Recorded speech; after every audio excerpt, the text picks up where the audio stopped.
Okay, welcome to In the Pod. I'm your host, Senior Educational Psychologist Heather Altinok, and today we're in a conversation with Maddi Popoola, who is an educational psychologist based in the Midlands, and also one of the authors of Reimagining Education, which is a book about hearing the views of children and young people on education systems and shaping schools that harness a sense of belonging for all children.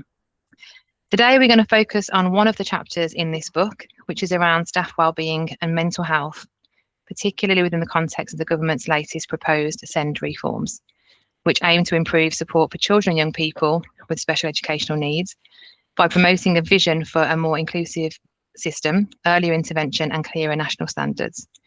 In this episode, we're going to explore what the reforms could mean in practice, how they might affect staff workload and wellbeing, and what schools and leaders can do to create environments where both pupils and staff can thrive. But before we go any further, Maddi, welcome to In the Pod, and thank you for joining us today. Hello, thank you so much for having me. I'm delighted to be here. Fantastic. Can you start by telling us a bit more about you, your role, and your work, and what led you to writing the book Reimagining Education? Yeah, of course. So I'm an educational psychologist.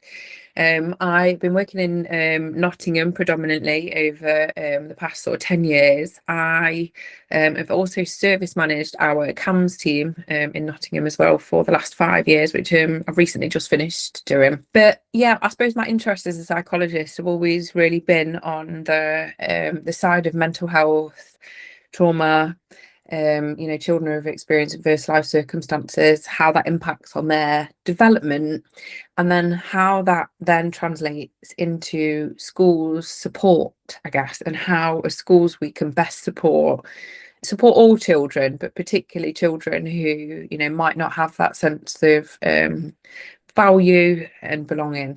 So the book Reimagining Education, it's come really from a process that started during COVID, actually. So myself and my co-author Sarah Sivers, we started during COVID to embark on what we call pupil voice work in a kind of national context. So Sarah at the time was working down in Southend and I was Midlands based.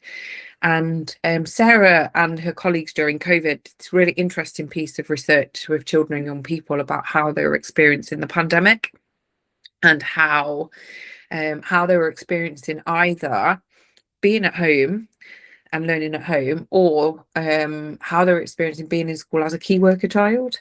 So they kind of published this report on the research that they've done. I thought, this is amazing, we need to do this in Nottingham. So myself and a couple of colleagues got together and we put out a survey. And I guess it's one that, when you put out a survey and you're expecting sort of 10 and 20 responses, and we got about 1,300 responses from children and young people. And they really wanted to have their voices heard, and I think it helped probably because they were at home and they had perhaps more time to sit and fill out a survey, but that really helped us with understanding their experiences. So we kind of captured a place in time, I think, that was really unique. And what we've done with that piece of work is then use the themes from that to really then think about research beyond that, and how we can use the voices of children not just as a piece of research in a research paper, but how we use that as knowledge. And how we then apply that knowledge to think about school systems and how we can change school systems for the better, to make sure that it's like designing a system. So in any other world, apart from probably education, you design systems for their users. So, like if you were designing a website or a business or whatever it was, you would really be thinking about your endpoint user in that and what their needs are. And I think Reimagining Education outlines schools from a kind of user experience perspective through the voices of children that are used as knowledge. So we say to the children, what does school need to look like to make it what it needs to be? They told us, they're really clear. It's really, when you look at the data that we've got from 4 different pieces of research over time, that's the crux of Reimagining Education.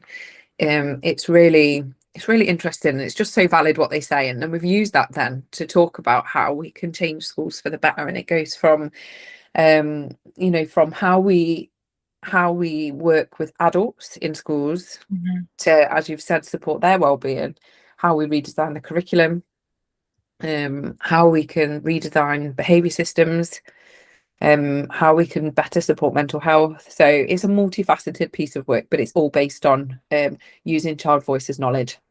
Okay, fantastic. Thank you, Maddi, for talking us through that.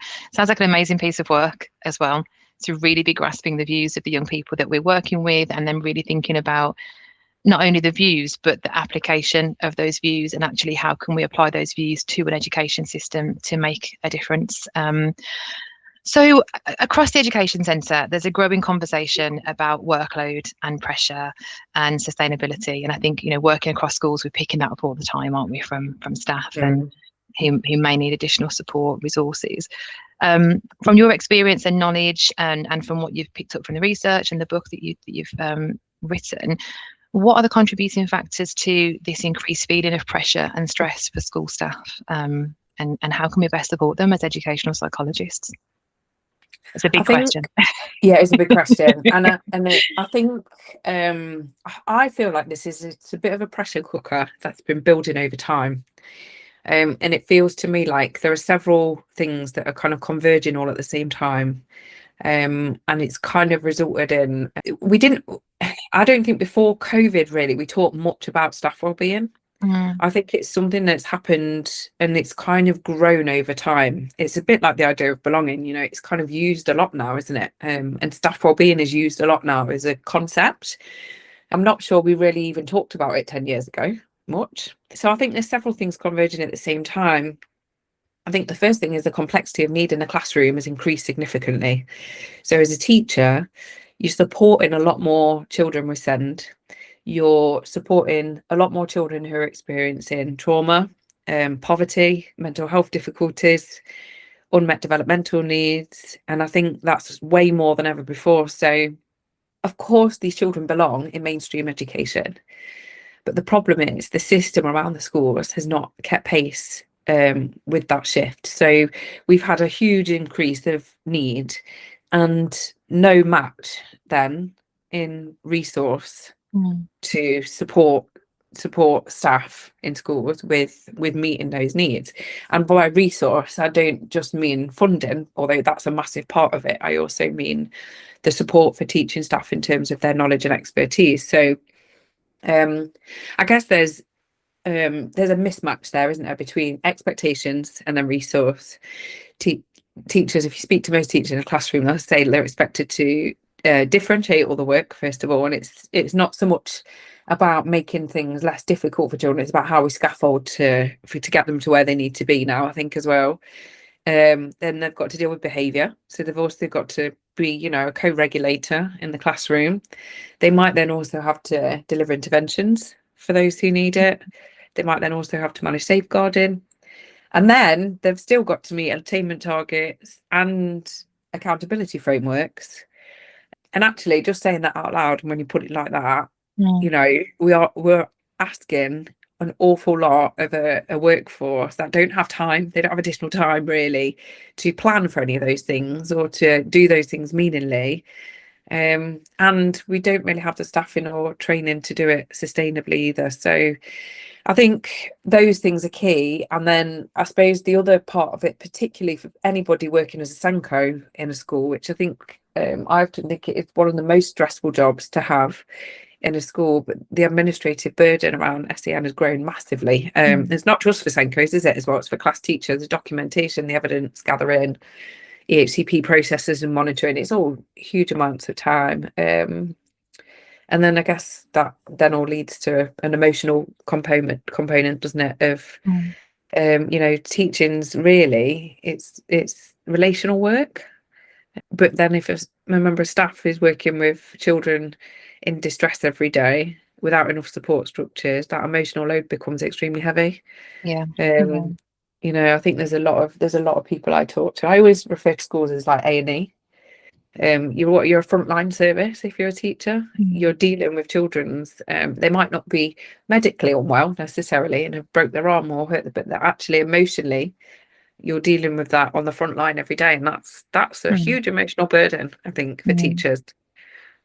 And how do you think school systems and leadership particularly, how do you think that they can support that emotional burden and supporting teachers who are on the front line delivering those services? I think for me, it's really all about ethos and culture within a school. So I think there's a few things where for me it's top down culture. I think that first there's something around shared responsibility. Supporting children with complex needs or complex emotions, it can't just sit solely with a classroom teacher or a pastoral worker or a teaching assistant. It's got to be a whole school approach with SENCOs, pastoral teams, leaders, and then external services working together as well. So there's definitely something about responsibility. If you talk to someone who feels overly burdened, it's often a safeguarding lead or somebody who feels like they're really bearing the load. Something else we talk about a lot in the book is prioritizing staff supervision and reflection and reflective spaces. If you work anywhere else, mental health services, social care, there is standard practice to have structured reflective supervision because of the emotional demand of the work. And I think there is a move in education to start to recognise that teachers also need that safe space to reflect and process and problem solve, but it's still not really embedded as standard practice, which I think something that is definitely that the sector needs to aim for. It's something I'm getting asked more and more for as a psychologist going into schools. And then I think training is a big part of it, giving people practical and psychologically informed strategies, help, wins, things that can support adult understanding of children, developmental differences, neurodiversity, trying to shift experiences from that feeling of frustration, I guess, to a place of empathy and understanding can help.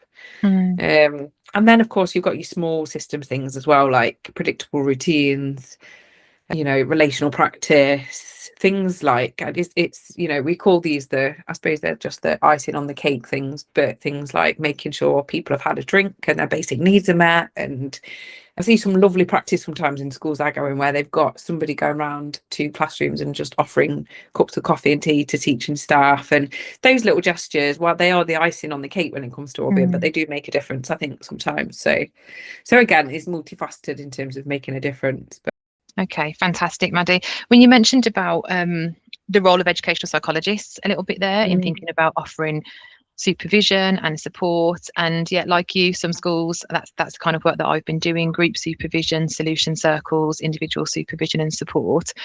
That takes a lot of resourcing, doesn't it? Because it means that the hours potentially that we're using for supervision, we're not on the ground doing casework, which is also high on the agenda for schools as well. Because I'm just wondering about your view on, obviously we've seen the recent white paper that's come out and a bit of a shift potentially in practice and potentially the shift in the role of teaching staff in schools. I'm just wondering how you think that might contribute to kind of stress management at the moment with teachers in schools, but also are there any opportunities there with this potential proposed changes, and then what that might mean for us as educational psychologists? What will our role look like in response to potential changes in the school system? I think that's the biggest, the question out there, isn't it, at the minute? Gosh, we're all like, wait a minute, experts at hand, is that me? do I count as that? Whose hand am I going to be in now? That's definitely the question of the hour. And I think let's be honest, none of us really know, do we? I think I'll go back to kind of the first part of the question. Then we'll have a chat. We'll maybe shoot the breeze on that and think about what we're going to be doing in 5 years. But look, I think the intention behind the white paper is positive. All as a profession, we all are about, aren't we? We want to be. We believe in inclusion, and we want clarity across the system. We want consistency across the system. And at the moment, let's be honest, there's huge variation across local authorities and there's huge variation in schools about how SEND support is delivered. So I think the potential benefits of this in terms of inclusive practice and as moving the system in the direction that it needs to go are phenomenal. And I think the ideas are there. I think what we're all struggling with a little bit is about what that's going to look like, what is the meat on the bones, and how is that going to impact on everyone, as you've said. So because the challenge, of course, is that having the standards which we've seen don't create the capacity. So if they're expected to do even more without the additional staffing, the training, the funding, there is, of course, then going to be a risk that the workload increases rather than decreases, and people feel, even less skilled perhaps than what they do now in managing SEN. So I think the success of the reforms is going to depend heavily on whether the implementation is matched with the resource. The potential impact on teachers, because they already, as I've said, they're already having to deal with such a greater and higher level of need in a mainstream classroom to what they were. And what we're talking about ultimately is a supporting more with that, but then also potentially looking at even greater needs being met within the mainstream classroom, which of course is going to add to all those stresses that we talked about in the first question. So yeah, the implications are massive, but I think implementation is everything. And I think we're in a bit of a position at the moment where there's more questions than there are answers. In terms of, especially in terms of our profession as ed psychs and where we sit with that. I mean, one of the things I guess you're talking about there is this concept of building capacity further, building understanding, and this concept of upskilling. And I think traditionally that's where we have sat really well in school systems. We do support training, development, building capacity, upskilling, teaching staff.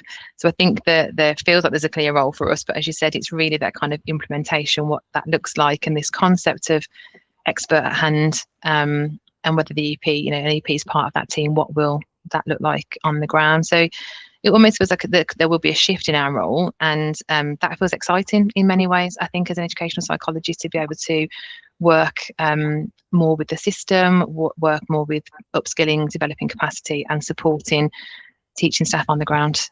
That's what we do a lot of the time when we're not kind of involved in maybe the EHCP side of the work. Yeah, we'd all rather be working at that end, and I think it has got to a point in our profession where a lot of us are, just kind of working at the place where things have kind of become untenable or manageable for a school, doing the more statutory based work. And I think we are best placed. We are, best placed to add that capacity. I suppose the worry around that for all of us, isn't it, is that we all feel so busy already. How is that? Where is the balance? At what point is this balance going to shift? And how are we going to see the commissioning arrangements, etc., support the proposal? Because the other part of that is, the kind of multi-agency and multidisciplinary teams that they're talking about in terms of expert at hand doesn't sit with the current kind of model of funding because they're talking about health professionals alongside educational psychologists. So I suppose there's a wonder for me about that as well, and within different integrated care boards, what that's going to look like in terms of funding as well. So. Okay, so we're going to watch this space in terms of implementation, resources, and what that looks like in practice in terms of the white paper proposals. So I guess going back to thinking about mainstream schools, and if mainstream schools are expected to support a wider range of needs, how do we make sure that staff feel equipped, supported, and able to sustain this level of work? And what does a genuinely inclusive system look like, not only for our pupils, but also for professionals working in those classes every day? Yeah, so again, it is a really big question, isn't it? Like, how do we Maddi, sorry. Yeah, no, it's not. It's all right. And it's multifaceted. So there's I mean, you've got to start, haven't you, thinking about teacher training, surely, I guess, and thinking about, they do often do teacher training, but I think teachers I've spoken to, they get about half a day on SEN or something. And I think, I'm quite radical in my ideas around change, and I don't want to kind of impose that too much upon you. We talk a lot in the book about curriculum, and I think, curriculum that's fit for the 21st century, particularly in terms of inclusion, because again, without sounding too controversial, a lot of the teaching and learning that's happening at the moment in classrooms is not really fit for purpose in terms of children of the 21st century, and definitely not in terms of inclusion. It's still quite 1950s archaic model of delivery and content. It's still very knowledge based, and I think we don't need knowledge in the way that we used to need it. I think we need to look at the system in terms of what we're delivering and think about how we shift the perspective of education into creating critical thinkers and children who are inspired to learn based on their own questions, and are inspired to go out and get the knowledge that they seek and they want, through an idea or a concept that interests them. We're quite fixed, aren't we, I guess, in a way of doing things, and I think that has a massive impact on all of the things that you were talking about in terms of how we support inclusion, I guess, because a one size fits all system that we have at the moment in terms of the curriculum and the delivery of that is impacting on the idea of inclusion. So and then I think there's something about the leadership is central to this, of course, as well. So inclusive schools don't happen by accident. They're created through really values driven leadership. So people who they set the tone for whether inclusion is seen as a burden or a shared responsibility. And I think good leaders do some stuff well where they'll protect staff time. So they prioritize relational culture and make staff feel psychologically safe, to say when they're not feeling okay. They invest in staff development. They offer things that are kind of training, coaching, support structures that help teachers feel more confident rather than overwhelmed.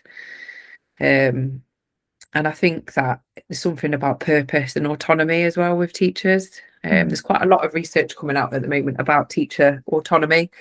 And there's a book, I can't remember the reference now, but it's a really, really interesting idea around, I suppose, the lack of autonomy that teachers currently have and how the purpose of their work is starting to feel a bit stripped by design in the system. Because I think when teachers, or when everyone feels like they're doing things that matter, that can really sustain them through any challenging situation or any change situation as well. It's making me think about self-determination theory. A psychologist, what theories do we use to understand the motivations of others? And one of the key components of self-determination theory is autonomy and developing competence. So actually thinking about these proposed changes potentially with the white paper, we're asking for teachers to develop that level of competence. So there has to be a level of feeling like I can do this and I do understand and have the knowledge base, but also that increased sense of autonomy to feel driven, to feel engaged, to feel motivated, to want to do the best that you can do in the workplace. And if we don't have that level of autonomy and competence, then how do we motivate our existing workforce and navigate these changes within that? So I think that's a really interesting point, Maddi, about autonomy in the workforce and what that means for motivation and engagement across any system, but obviously across the education system is a really key factor for us as psychologists, I guess, to think about some of those theoretical frameworks that could help us understand what we see. I think definitely. And I think with I love self-determination theory. It's probably my favorite out of all, but I think there's a fourth component to motivation, and I think that is the idea of walking alongside and doing together. Because I think it's linked to the relational aspect of self-determination theory as well. But I think where we can move forward with change and we can provide the support and the walking alongside that schools need, if we're in this together and we're doing it together, it's going to feel a lot easier on us all. I love that idea, Maddi, especially as an educational psychologist, that we are walking alongside schools to navigate these changes together, particularly thinking about the emotional impact that those changes might bring, or the emotional impact on the workforce at the moment anyway, in terms of burnout, stress, and how teachers and teaching staff are managing those expectations on them. On that note, I think we'll finish. It's a really positive note to think about this concept of walking alongside. It's made me just made me think out loud to myself as well. Yeah. So. And maybe, we questioned what this expert at hand role might mean for educational psychologists. Maybe that's part of it, expert at hand might mean walking alongside you as a teacher, as a member of teaching staff in a school environment, as a member of leadership. We're going to walk alongside you and figure this out together. And maybe that in itself is part of that expert at hand role. But I guess time will tell, and we'll see what happens in terms of the implications of further changes in policy. Shall we meet back here in 5 years, Heather, and listen to our conversation and see where Shall we're we? at? Yeah, That sounds like a really good plan. Yeah. All right, then. Well, that's the end of our episode. Thank you, Maddi, so much for joining us, and thank you for sharing all about the amazing work that you do. I've bought the book. It's my bedtime reading. I've got through a couple of chapters. It's really interesting reading. And yeah, thank you so much for your time today.